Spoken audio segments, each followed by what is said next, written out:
I'm Bily Foster, and I'm that iPad guy. Called that because I almost always have an iPad with me, and in some cases, two.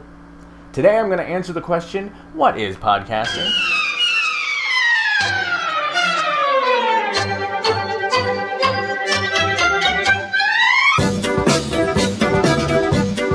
So people ask me all the time, what is podcasting? Isn't it just streaming something from the internet? Well, yes and no. Technically, no. But I can understand your confusion. You see, podcasting consists of actually downloading of a file and then playing it after the file has been downloaded to the system.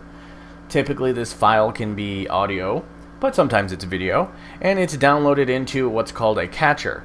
The most popular of these catching software packages is iTunes, and part of where the term podcasting comes from, because it was most often heard on iPods. Another feature of podcasting is the ability to subscribe to a podcast, so when you open up your catching software, it will go to check to see if there is a new episode. If there is, it will automatically download that episode to your computer so it's ready for you when you want to watch it.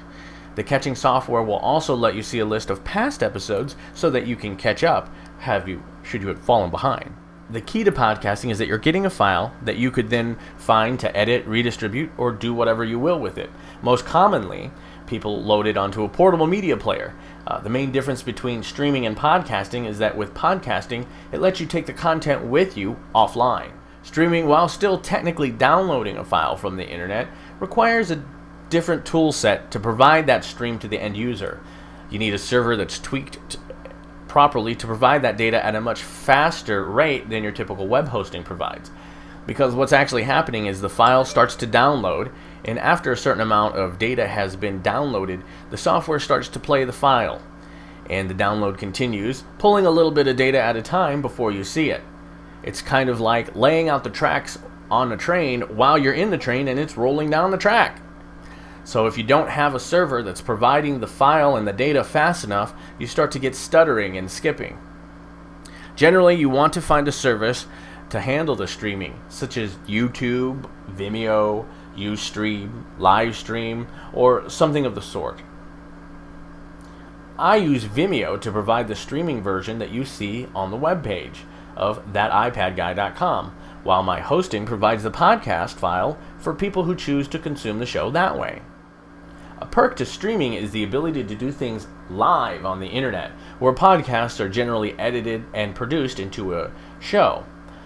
Sometimes you see a hybrid of both. For example, Twit.tv and Go Harrison both do a live show on the radio that's streamed onto the internet, and then it's also recorded and turned into a podcast. Podcasts are still mostly audio, but more and more people are moving towards doing video podcasting as the tools are getting better and better and make it even easier than ever to produce a video podcast, much like this one right here.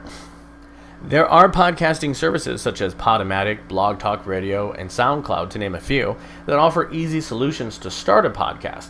But I personally like holding on to my content and being in control, so I ended up using WordPress with a PowerPress plugin to help with the podcasting features.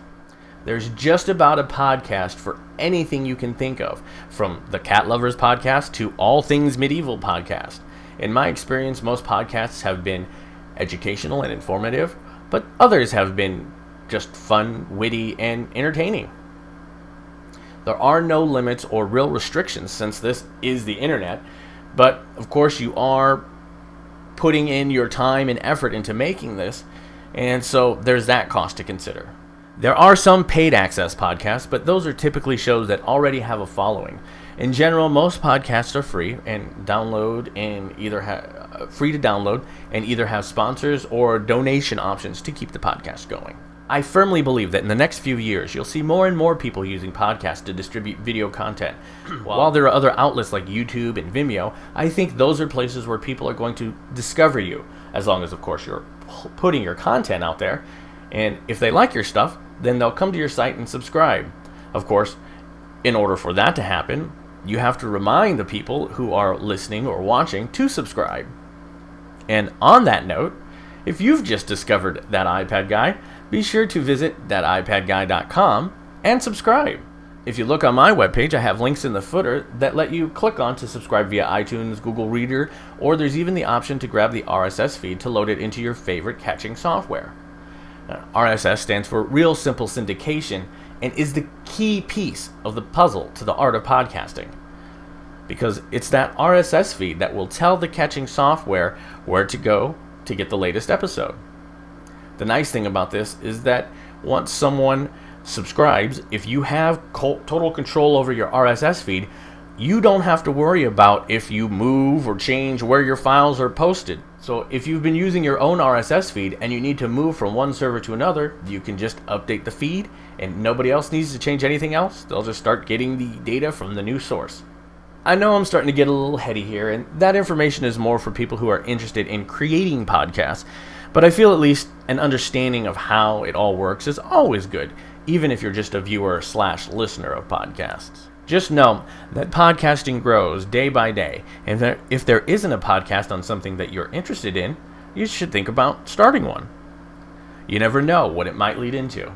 Thanks for watching, and don't forget to like or share this episode on YouTube, Vimeo, Facebook, or Twitter, and I'll see you next week.